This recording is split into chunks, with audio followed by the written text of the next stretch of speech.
오늘 본문의 말씀을 가지고 선지자적인 세례 요한의 삶이라는 제목으로 함께 말씀 나누도록 하겠습니다. 지난 화요일부터 코로나 확진자가 7,000명을 넘어섰습니다. 위중증 환자도 800명을 넘어섰다고 계속해서 나오고 있는데요. 어쩌면 위드 코로나로 가기 위한 하나의 과정이라는 생각이 듭니다. 다시 어려운 상황이 펼쳐지지 않도록 여러분 계속해서 기도해 주시고 또 건강관리 잘 하셔서 아프지 않도록 여러분들 힘써 주시기 바랍니다. 오늘은 지난 시간에 이어서 마가복음 6장 말씀을 계속해서 살펴보도록 하겠는데요. 예수님께서 제자들을 파송하시고 또 보내시면서 그 제자들에게 명령하신 부분들에 대해서 살펴보았습니다. 주의할 점에 대해서 주님이 말씀하시고 그 말씀 들은 대로 제자들은 나가서 복음을 증거하게 되죠. 하나님의 말씀을 증거하고 회개를 전파하고 귀신 들린 자들을 고쳐내고 또 병자들을 치유하는 놀라운 기적의 역사를 이루게 되었습니다. 이런 시간들을 통해서 예수 그리스도의 이름이 드러나게 되었고 또 헤롯 왕은 그 예수 그리스도의 이름과 그 능력을 듣게 되었을 때에 자신이 죽였던 이 세례 요한이 살아났다라고 오해하게 되었고 그래서 두려움에 빠지게 되었습니다. 그리고 세례 요한이 어떻게 순교하게 되었는지에 대해서 그 과정이 소개되어 있는데요. 자, 이런 본문의 말씀을 통해서 하나님께서 우리들에게 허락해 주시는 이 교훈의 말씀이 무엇인지 같이 한번 생각해 보는 시간을 갖도록 하겠습니다. 오늘 본문 14절 말씀을 보게 되니까 이렇게 말씀을 시작합니다. 같이 한번 말씀 읽어보도록 하겠습니다. 이에 예수의 이름이 드러난지라 헤롯 왕이 듣고 가로되 이는 세례 요한이 죽은 자 가운데서 살아났도다. 그러므로 이런 능력이 그 속에서 운동하느니라 하고. 아멘. 자, 여기서 나오는 헤롯 왕은 아기 예수님을 죽이려고 했던 헤롯 대왕의 아들입니다. 그 아들로서 갈릴리와 이 베레아 지역을 다스리고 있는 분봉왕이었어요. 그 헤롯 안디바라는 이름을 가진 사람이었는데요. 그는 예수님과 제자들의 사역을 통해서 이 천국의 진리와 하나님의 능력 또 기적이 선포되게 될 때에 이 세례 요한이 살아나게 되었다라고 말하면서 두려움에 떨게 되었습니다. 자, 왜 헤롯이 예수님의 소문을 듣고 나서 그가 두려움에 빠지게 되었을까요? 그것은 자신이 처형한 세례 요한이 그 세례 요한의 영이 예수님께로 들어가서 활동하고 있다라고 오해했기 때문이었습니다. 그러니까 헤롯은 이 동생 빌립의 아내인 헤로디아를 빼앗아서 자신의 아내를 삼은 그런 왕이었습니다. 그 일로 인해서 세례 요한에게 아주 책망을 받게 되죠. 그 일로 인해서 세례 요한은 투옥을 당하게 되었고 또 눈에 가시 같은 세례 요한을 헤로디아의 관계로 말미암아서 결국 처형을 당하게 되었습니다. 자, 그런데 예수님의 사역이 이 세례 요한의 사역과 유사한 점이 있게 되자 예수님을 이 세례 요한이 환생한 것으로 그렇게 여기게 되었고 그렇게 마음 가운데 여기게 되다 보니까 두려움이 앞서게 되었다라는 사실이에요. 자, 이런 헤롯의 모습을 통해서 우리가 깨달을 수 있는 교훈이 하나 있습니다. 이 세상의 권력의 실상이 어떠한지에 대해서 우리가 알게 되었고 또 결국 하나님의 진리가 지니고 있는 이 위대한 힘을 우리가 발견하게 된다라는 말씀이에요. 여러분, 세상을 움직이는 힘은 여러 가지가 있습니다. 그 중에 강력한 힘은 통치자의 권력이라고 우리가 생각할 수 있죠.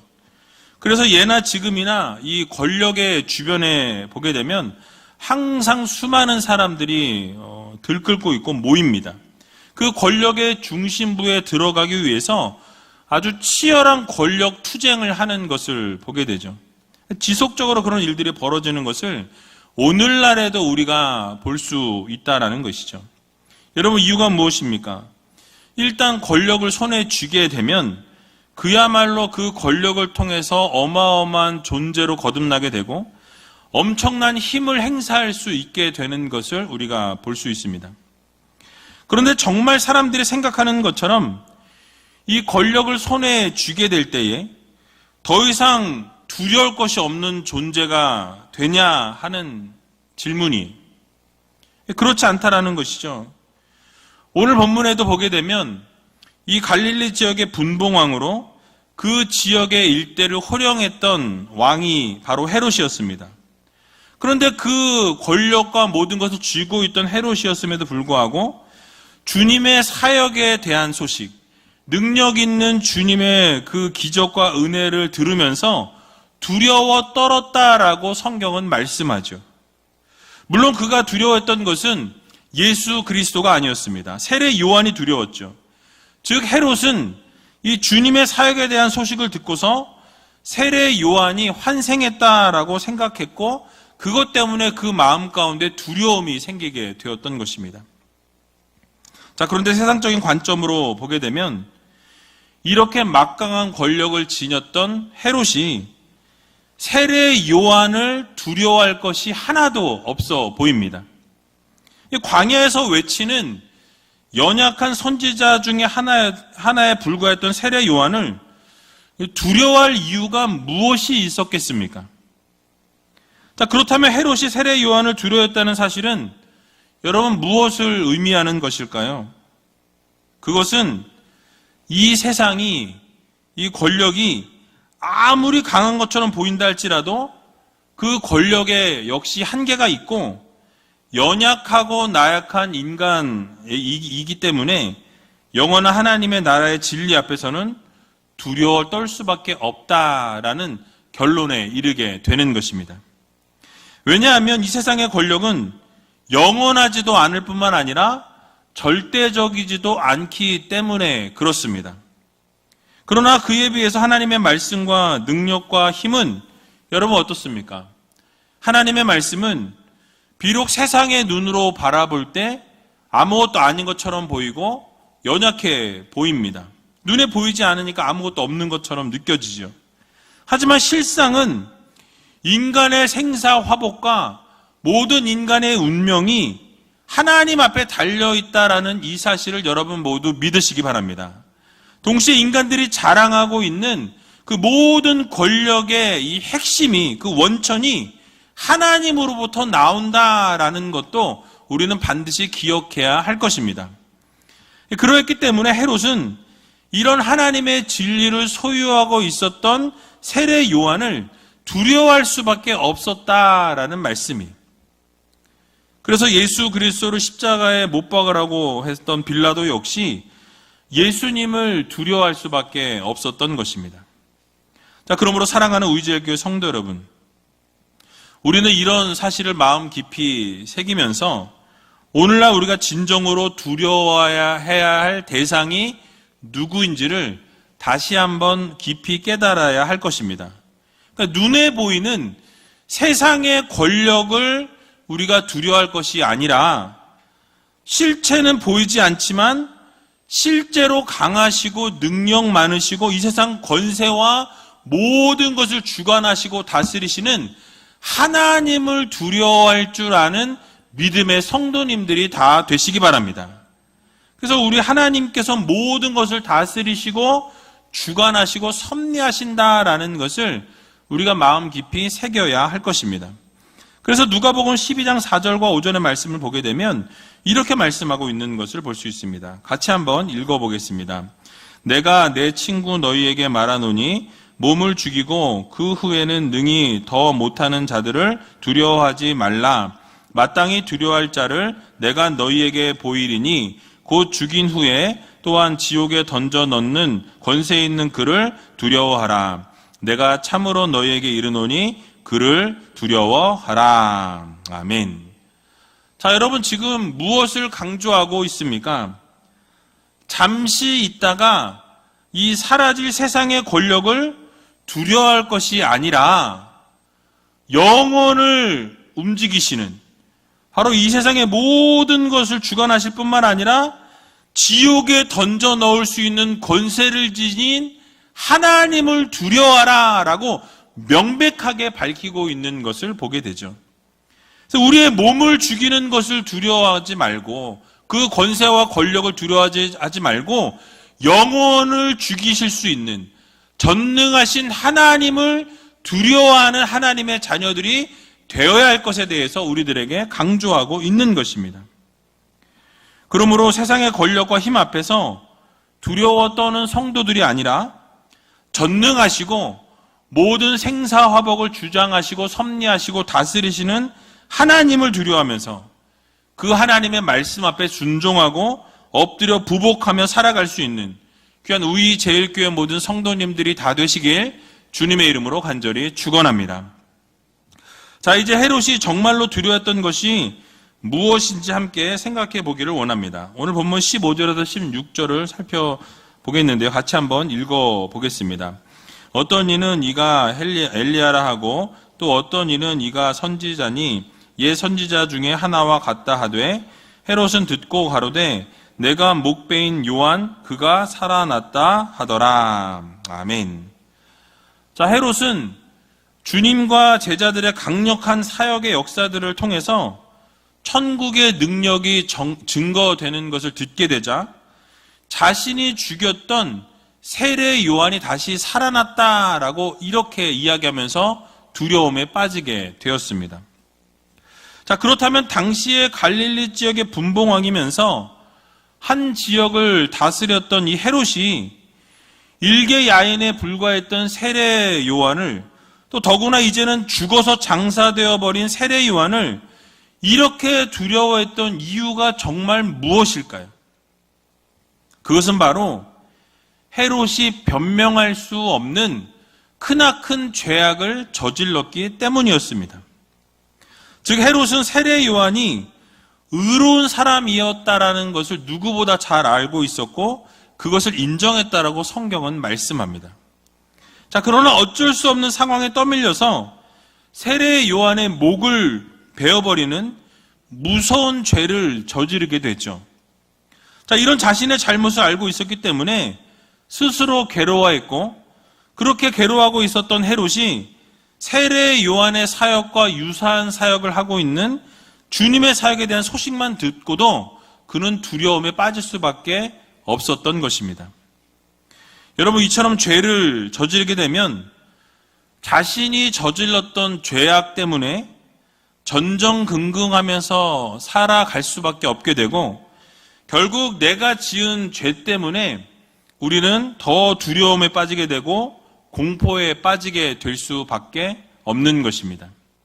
즉 죄악은 일시적으로는 사람에게 쾌락을 줄지는 모르겠으나 이 범죄한 이유로는 끊임없이 그 죄 때문에 우리는 두려움에 빠지게 될 수밖에 없고, 결국은 사람과 하나님 이 앞에서 얼굴을 들지 못하게 되는 그런 파괴력을 지닌 것이 바로 죄라는 것을 우리가 기억해야 할 것입니다. 그래서 여러분, 옛날 과학 시간에 이 투명한 유리컵에다가 검정 잉크를 스포이드로 떨어뜨리는 실험을 해보신 적이 아마 있으실 거예요. 어떻습니까? 적은 양의 잉크가 처음 떨어질 때는 약간 퍼지는 모습이 보이지만은 시간이 지나면서 모든 물이 다 더럽게 되어지고 결국은 구정물이 만들어지는 것을 볼 수 있었습니다. 그러니까 죄의 특성이 이와 동일하다라는 사실이, 그러니까 한 번, 두 번 우리가 죄를 저지를 때는 우리 안에 죄책감이 발동됩니다. 양심의 기능이 있기 때문에 죄를 저지르게 되면 양심으로 인해서 죄에 대해서 인식하게 되고 우리가 죄를 저지른 것에 대해서 이렇게 두려움이 있다라는 것이죠. 그런데 시간이 지나면 지날수록 어떻습니까? 죄를 계속해서 저지르다 보면 그 죄에 대해서 이제는 무뎌지게 되는 것을 보게 되고, 그 죄를 저지르는 것에 대해서 아무런 느낌이 없고 양심이 마비가 되는 것을 우리가 보게 되는 거예요. 여러분, 창세기에도 보면 하나님께서 사람을 아름답게 창조하셨습니다. 그런데 아담과 하와가 범죄한 이후에 그들의 삶이 어떻게 되었습니까? 하나님의 낯을 피하여 숨었다라고 성경은 말씀하고 있죠. 여러분, 왜 하나님을 피해서 아담과 하와가 숨게 되었을까요? 불순종을 저지르고 나서 하나님이 하지 말라고 명하신 선과 악을 알게 하는 나무의 실과를 딱 먹고 난 이후에 죄를 저지른 것을 깨닫게 됩니다. 그리고 하나님을 피하게 되죠. 숨게 되었다라는 거예요. 그러니까 우리 안에 죄가 들어오게 되면 이제는 하나님 앞에 당당하게 나아갈 수 없고 하나님 앞에 당당하게 설 수 없는 존재로 전락해 버리게 된다라는 거예요. 그러니까 결국 서서히 하나님을 피하게 되고 그 죄로 인해서 하나님과 계속해서 멀어질 수밖에 없고 하나님과 멀어진 삶을 살다 보면 결국은 하나님을 등진 삶을 살아갈 수밖에 없는 것이 우리의 인생의 모습이라는 사실이에요. 그러므로 우리 모두는 죄를 지을 때에 바로 그 죄를 지은 것을 깨닫고 하나님 앞에 회개하고 돌이킬 수 있는 믿음의 성도들이 다 되시기 바랍니다.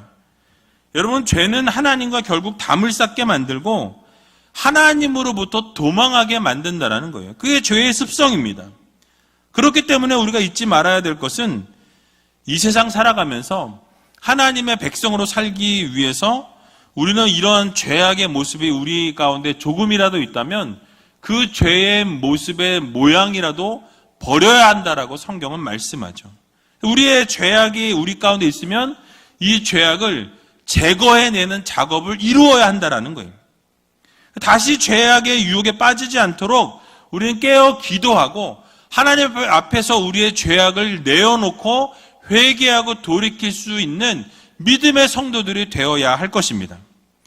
뿐만 아니라 하나님께서 기뻐하시는 의로움을 추구하며 살아가게 될 때에 이 어둠이 세력에 판을 치는 이 세상 가운데서도 당당하게 살아가는 믿음의 자녀들이 될 수 있는 것입니다. 그래서 잠언 28장 1절의 말씀을 보게 되면 이렇게 말씀하는 것을 볼 수 있습니다. 같이 한번 읽어보겠습니다. 악인은 쫓아오는 자가 없어도 도망하나 의인은 사자같이 담대하니라. 아멘. 여러분, 무슨 말씀입니까? 죄를 저지른 자들은 그 죄가 드러나지 않았을지라도 마음속에 있는 죄 때문에 늘 불안과 공포 가운데 있고 이 양심이 주는 고통에 시달리게 된다라는 것을 말씀하고 있어요.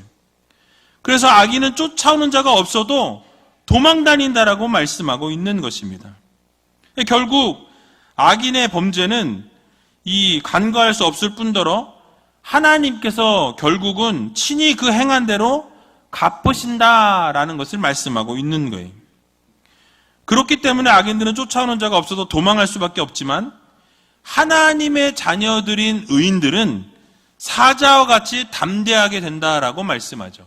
그러니까 하나님께서 함께 하시고 하나님의 선하신 은혜와 능력으로 살아가는 하나님의 자녀들은 담대하게 설 수밖에 없고 사자와 같이 담대한 모습으로 이 세상을 살아갈 수밖에 없는 것입니다.